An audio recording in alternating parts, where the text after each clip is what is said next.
Helen? Mr. President, do you have any solid evidence that Gaddafi is responsible for the recent acts of terrorism? And if you are contemplating major retaliation, won't you be killing a lot of innocent people? I'd like to follow up. Helen, we have considerable evidence over the quite a long period of time that Gaddafi has been quite outspoken about his participation in urging on and supporting terrorist acts, kind of warfare as he has called it. Right now, however, I can't answer you specifically on this other because we're continuing with our intelligence work and gathering evidence on these most recent attacks.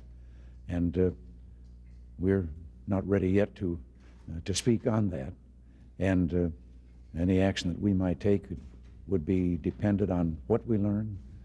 And so I can't go further. Mr. President, I know you must have given it a lot of thought, but what do you think is the real reason that Americans are the prime target of terrorism? Could it be our policies? Well, we know that this mad dog of the Middle East has a goal of a world revolution, Muslim fundamentalist revolution, which is targeted on many of his own Arab compatriots.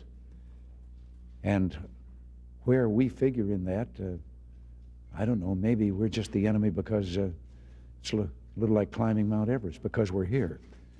But there's no question but that he has singled us out more and more for attack. And we're aware of that. As I say, we're gathering evidence as fast as we can. President, Colonel Gaddafi threatened today to escalate the violence against American civilians and military targets throughout the world if his country is attacked. Does he have the ability to strike here on American soil? Well, he has. We know that there are a number of his countrymen in this country. He has even suggested that he could call upon people to do that. And we certainly do not overlook that possibility. We're going to be on the alert and on guard for anything he might do. He has threatened repeatedly and recently that he will bring that kind of warfare to our shores directly here. Of course, it's kind of hard to keep up with him because just a short time after this recent TWA explosion, he went on the air to state that this was an attack on innocent civilians and pure terrorism, and he wouldn't have anything to do with that. That's the same man that referred to the slaughter of the innocents in Rome and Vienna airports as a noble act. So I don't know whether you count on what he says for your real information. I think you just ignore that and go looking for facts. What precautions would you say Americans can take to prevent terrorist attacks at home? Well, we're doing everything that we can, and I think all of the law enforcement agencies of America are alerted to this fact. And we're not entirely helpless because, as I pointed out, I believe sometime recently or the last time we were here, that in the last year we have aborted, through our intelligence gathering in cooperation with our allies, we have aborted 126 planned terrorist attacks that never took place because of our having the information in advance. Joanna? How can you write with those mittens on? Mr. President, you have said that the Gulf of Sidra maneuvers were designed to protect U.S. maritime rights. As Commander-in-Chief, can you tell us what was so strategically important about the Gulf of Sidra in particular, or the concept of freedom of navigation in general, that you would risk the lives of American soldiers? When we first came here, there had been a couple of years, that area of the Mediterranean, maybe because of its width and openness, has long been the place that has been chosen by our Sixth Fleet there for the practice maneuvers that it must continue to take. And those maneuvers are very often very similar because you have new recruits and new crews and so forth, and you have to keep in practice. And he then, before we were here, he drew that line and said that the waters behind that line were his.